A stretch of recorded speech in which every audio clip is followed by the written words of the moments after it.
of an imaginary encounter between the Grand Inquisitor and the returned Christ in 16th century Seville. Christ has reappeared among the people and been recognized. He's performed miracles, as he did in Galilee. In his infinite mercy, he once more walked among men in the semblance of man. The people are drawn to him by an irresistible force. They surround him, they throng about him, they follow him.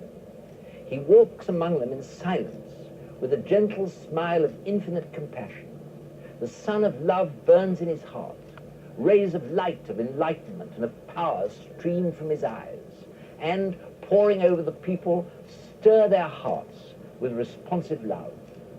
He stretches forth his hands to them, blesses them, and a healing virtue comes from contact with him, even from his garments.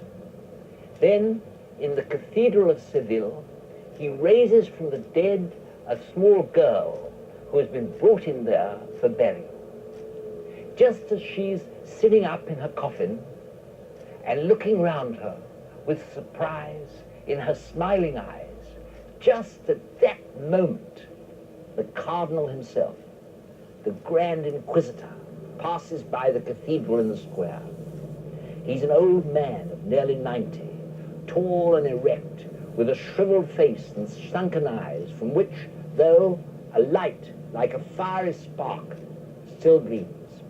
He stops in front of the crowd and watches from a distance. He sees everything, and his face darkens. He knits his grey, beetling brows, and his eyes flash with an ominous fire.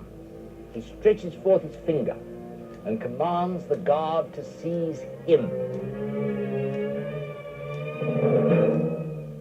The guards take their prisoner to the dark, narrow, vaulted prison in the old building of the Sacred Court and lock him in there.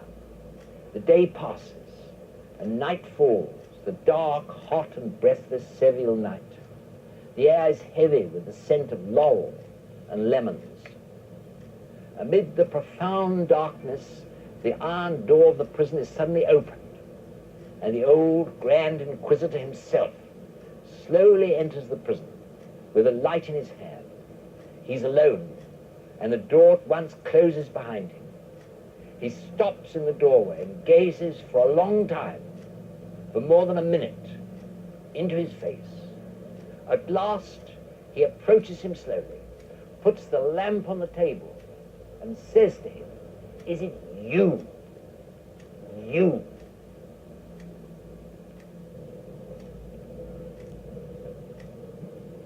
The terrible burden that Christ had laid on mankind, the Grand Inquisitor explained, was freedom. When in the wilderness the devil offered deliverance from this burden, the offer was recklessly rejected.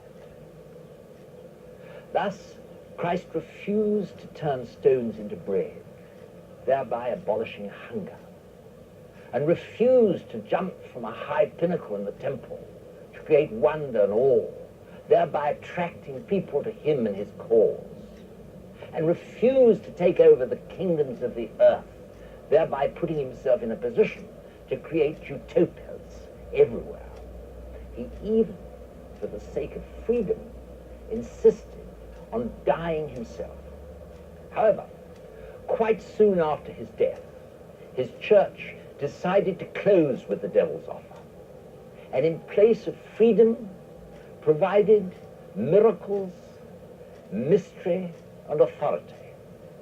In contemporary terms, affluence, the marvels of science, and an all-powerful state, to the very great betterment of the human condition. If now Christ remained in the world, he'd upset everything again with this terrible, devastating, sublime freedom of his.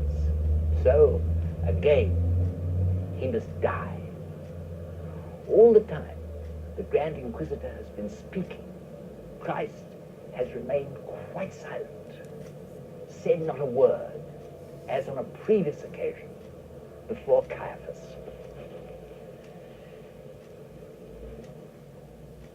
The Grand Inquisitor saw that the prisoner had been listening intently to him all the time, looking gently into his face, and evidently not wishing to say anything in reply. The old man would have liked him to say something, however bitter and terrible. But he suddenly approached the old man and kissed him gently on his bloodless, aged lips. That was all his answer. The old man gave a start. There was an imperceptible movement at the corners of his mouth. He went to the door and opened it and said to him, "Go and come no more. Don't come at all. Never, never." And he let him out into the dark streets and lanes of the city. The prisoner went away, leaving the old man with that kiss glowing in his heart and his idea staying in his mind. And so it remains still.